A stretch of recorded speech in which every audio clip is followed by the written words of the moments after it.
your favorite actress. We talked about her last week. Sofia Vergara. Ay, Ah. señor.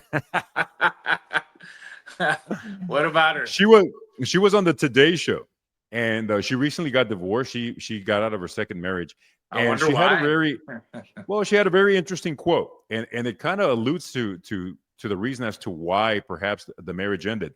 They asked her if she were to get married again, what would she look for in a particular partner? And this was her answer. She says, "I want to say basic stuff like health and somebody that loves me, tall, handsome."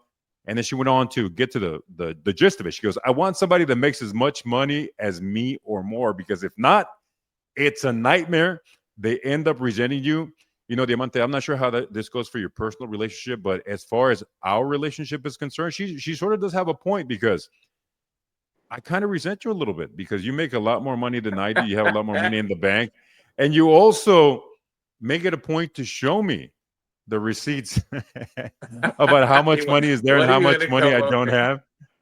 But do you think she has a point somehow that if, especially when the woman is the bigger earner, she was married to an actor who uh, who had some success. He had some brief moments of highlights, but definitely not on the level as her. You think when there's an income discrepancy in the relationship, that tends to be a big problem?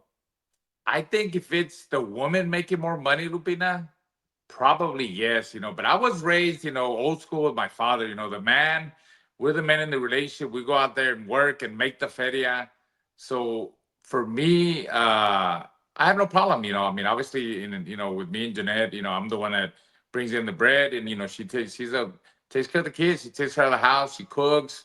We go out, eat out. She washes clothes. We go on vacation. We do this, we do that. So I don't think there's a problem there, but with like what Sofia Vergara was saying, like she wants somebody that makes as much money as she does or more. I think she's got a point, dude.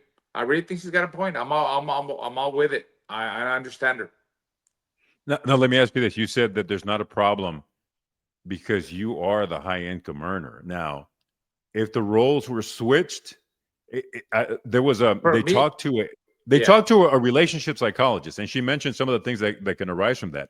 She said that usually what happens is the more wealthy partner, they perceive that they should have more control, they should have more say so in the relationship.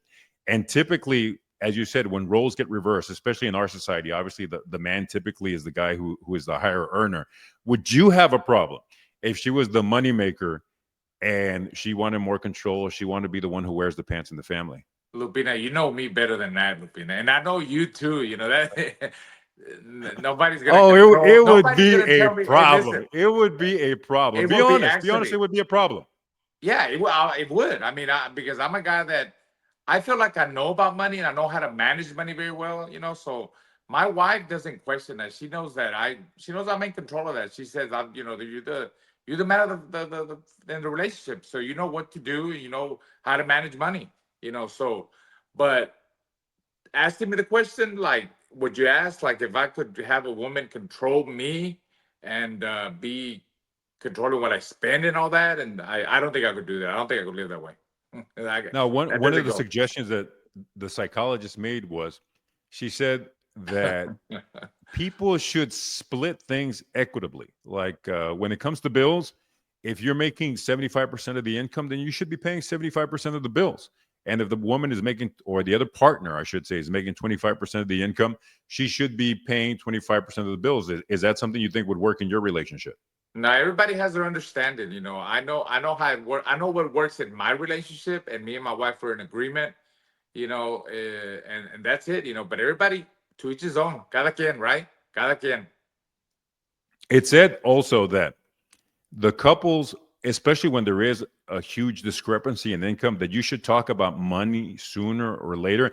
I'll be honest with you. Anyone that I've been involved with Yeah. in a significant relationship, they never really had any idea as to how much money I made or how much money I didn't make. They had some assumptions by some of the things they saw and some of the things that I Right. did. At what point, say someone who is getting into a serious, committed, matrimonial relationship, do you agree that money needs to be talked about sooner than later? To a certain extent, I think to a certain extent. I mean, but when a girl gets with a man, I mean, or vice versa, they know more or less, if a guy is financially stable or where he lives, what he's driving, how he eats, how he dresses. I mean, you could pretty much tell, Lubina, if a guy's, or he's living still at his parents at 40 something years old or 50 years old. That's pretty much, you could tell. I don't think that's something that you need to ask. Uh, you'll be able to tell just by seeing how the person acts and their behavior. But you're avoiding the question: how quickly should one talk about money? Should it be within the first couple of dates, when you realize that maybe this is going to something more serious? When? Honestly, to me, it's not important. I don't think that matters. I don't think it should matter whether someone's worth $10 million or someone is worth Yeah, but you're 100 bucks. speaking ideally, though. You're speaking ideally, but Well, that's let's my face it, opinion. it does matter. It does matter, and people For use different some terms. people, People use terms well, like, I for want someone to be successful. I want someone yeah. to give me security. And those are all code words and buzz phrases for, I want the guy to have some money, or the person to have some money. Oh, absolutely. I mean, come on, Lubina. There's a lot of women out there that they practically they target men that have money. They say it out loud. Yeah, I'm not gonna date a poor guy. I'm not gonna date a bum. I want somebody that makes money is gonna take care of me. Of course, they got those kind of women out there. But and then you got the woman that it doesn't matter. They're gonna love you for yourself. But of course, who who's not gonna want someone to be with someone that's successful or has something going than just have a guy that still lives at home at 40 some years old or 30 some years old and doesn't have no kind of education. Even an education is somebody that went through high school, went through college, is educated, has a nice job, has a good salary. I mean, that's what they're going to go for. I think it's normal. I think it happens. That's the way it should be.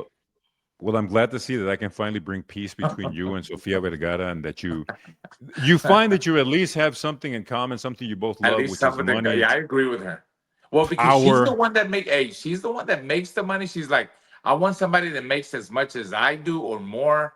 She's got a point. Being the woman in the relationship.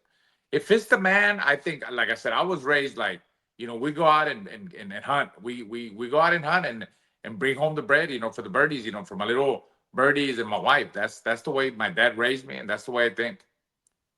Yeah, not everybody thinks that way, though. Not You're everybody right. sees it. Not You're everybody sees absolutely it that right. way. It is a holiday. It is Memorial Day. We want to thank our dozens and dozens of followers who follow us weekly. Oh man, I hate it Um, when you say that. I don't want to hear that, no, Lupina. The people, you guys got to like and subscribe. We got to change Lupina's, you know, the way he, puts it out there. Dozens, and I don't want to hear that no more, bro. Yeah, we want to encourage you guys to go to Raul Marquez's Punchy with Lupe Contreras, our YouTube page. Subscribe, get us to the point where we can at least start monetizing this particular adventure that we have here. As we mentioned before, if this were a fight, we'd have a swollen eye, our lips would be bloody, there would be, blood spewing from our nose. Someone in the corner would be going, "Stop the fight. Stop the fight." But we're going to champion on. We're going to keep going. Make sure you like and Champion subscribe. Go to mentality, baby. YouTube. We don't give up. We Go don't to give up. Apple Podcasts. Go to Spotify. We thank you for watching this particular episode 5. At this time, speaking of young wives that Raul has to satisfy, he's got to go do that. He's got kids. He's got to go throw the ball with his future Major League Baseball player in the backyard. And I've got a dog that I got to prepare for our surgery. If you can send some good vibes to Maxie this Thursday, he's having a giant. You had yours in the back. Pray for Maxie. Pray for Maxie. Yeah, Maxie has it in the front. He's a little soldier, man, so he's gonna make it through. But until next time, we will see you. Like and subscribe. Thank you so much for joining us. This has been Raul Marquez's Punchy with Lupe Contreras, and we are out.